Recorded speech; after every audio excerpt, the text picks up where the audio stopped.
ஹே good morning everyone. அனைவருக்கும் வணக்கம். இன்னைக்கு தேதி பார்த்தீங்கன்னா 27 ஆகஸ்ட் 2026. தினமணியில் இருக்கிற இம்பார்ட்டன்ட் நியூஸஸ் பார்க்கலாம். ஸோ ஃபஸ்ட்டு என்ன கொடுத்துருக்காங்கன்னா, ஹெட்லைன்ஸ் பார்த்தீங்கன்னா, நேற்று வந்து நேபாளத்தில் ஒரு வெள்ளப்பெருக்கு, மிகப்பெரிய வெள்ளப்பெருக்கு.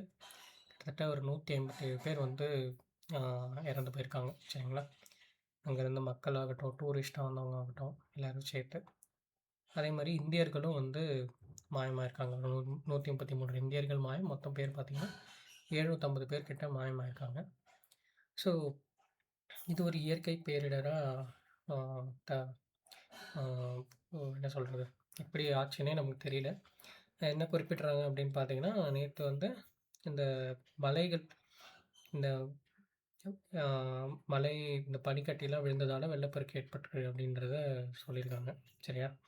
திபெத் பகுதியிலிருந்து திடீரென வெள்ளம் கீழ் நோக்கி பல அடி உயரத்துக்கு கரை புரண்டு வந்தது அப்படின்றத கொடுத்துருக்காங்க. அதே மாதிரி 133 பேர் இந்தியர்கள் வந்து மாயமாயிருக்காங்க. ஸோ இது எப்படி இந்த வெள்ளம் எப்படி தொடங்குச்சு அப்படின்றத இங்கே கொடுத்துருக்காங்க. என்ன சொல்லியிருக்காங்கன்னா, குறைந்த அளவில் ஃபஸ்ட்டு மழைப்பொழிவுடன் திடீர்னு வெள்ளம் ஏற்பட்டிருக்கு.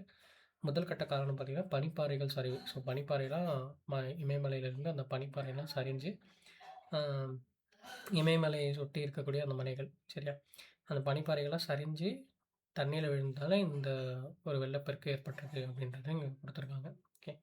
என்னென்ன மலைன்னு பார்த்தீங்கன்னா, பூமூரி மலை, அப்புறம் ஷிஷங்பாங்மா மலை, திபெத் எல்லை, இதான் அந்த திபெத் எல்லை. அப்புறம் லாங்டாரி மலை. ஸோ இதெல்லாம் வந்து இந்த நதியில் விழுந்ததால் இந்த வெள்ளப்பெருக்கு ஏற்பட்டிருக்கு அப்படின்றத இங்கே கொடுத்துருக்காங்க. ஓகே. ஸோ நம்மளோட இந்திய அரசு, மத்திய அரசு சார்பில் உதவிகள் வழங்கப்படும் அப்படின்றத மோடி உறுதி பண்ணியிருக்காரு. ஓகே. ஸோ ஆழ்ந்த இரங்கல்கள். நம்ம தமிழ்நாட்டிலேருந்து ஒரு 37 பேர் மாயமாயிருக்கிறதா ஒரு நியூஸும் வந்திருக்கு. நம்மளுடைய முதல்வரும் வந்து மத்திய அரசோடு சேர்ந்து நான் ஒர்க் பண்ணுவோம் அப்படின்றத சொல்லியிருக்காரு. சரியா? ஸோ பார்க்கலாம். அதே மாதிரி உதவி எண்களும் வழங்கப்பட்டிருக்கு.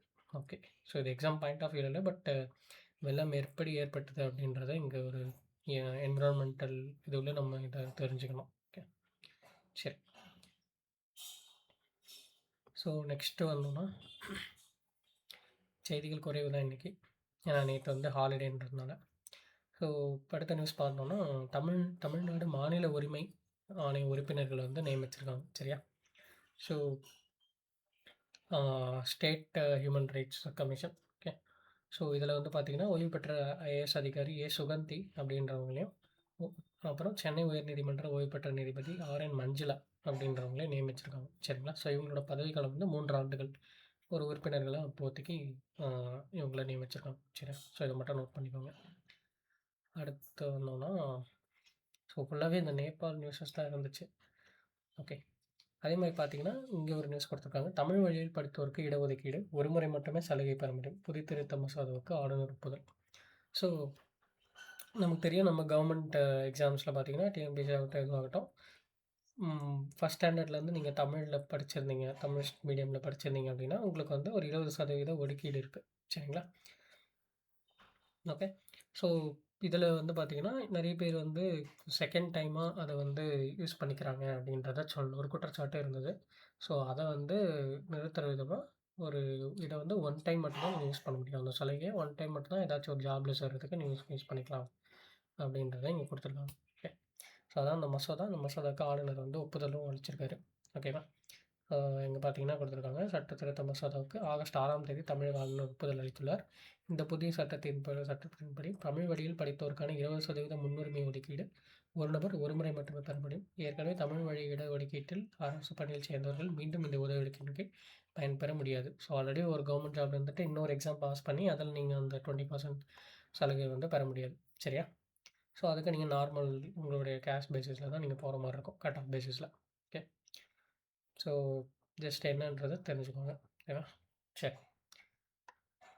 அடுத்து பார்த்தீங்கன்னா, இந்த ஷாங்காய் ஒத்துழைப்பு மாநாடு. ஓகே. ஸோ எஸ்சிஓன்னு சொல்லுவாங்க. அது வந்து நடக்க போகுது. ஷாங்காய் கோஆப்ரேஷன் ஆர்கனைசேஷன் மாநாடு. ஸோ இதில் வந்து நம்மளுடைய மோடி வந்து கலந்துக்க போகிறதா சொல்கிறாங்க. சரியா? ஸோ எப்போ நடக்க போகுதுன்னு பார்த்தீங்கன்னா, ஆகஸ்ட் 30 டு செப்டம்பர் 1 வரைக்கும் கிர்கிஸ்தானில் நடக்குது. சரியா? ஸோ நம்ம வந்து பார்த்திங்கன்னா, அதில் உறுப்பினர் தான். இந்த அமைப்பின் உச்சி மாநாடு வந்து வருஷம் வருஷம் நடக்குது. ஓகே. ஸோ கிர்கிஸ்தான் தலைநகர் பிஸ்கெக்கில் நடக்குது. ஓகே. ஸோ ஞாபகம் வச்சுக்கோங்க. நெக்ஸ்ட் வந்தோம்னா ஃபுல்லாகவே அந்த நேபாள் நியூஸஸ் தான் இருந்துச்சு இன்றைக்கி.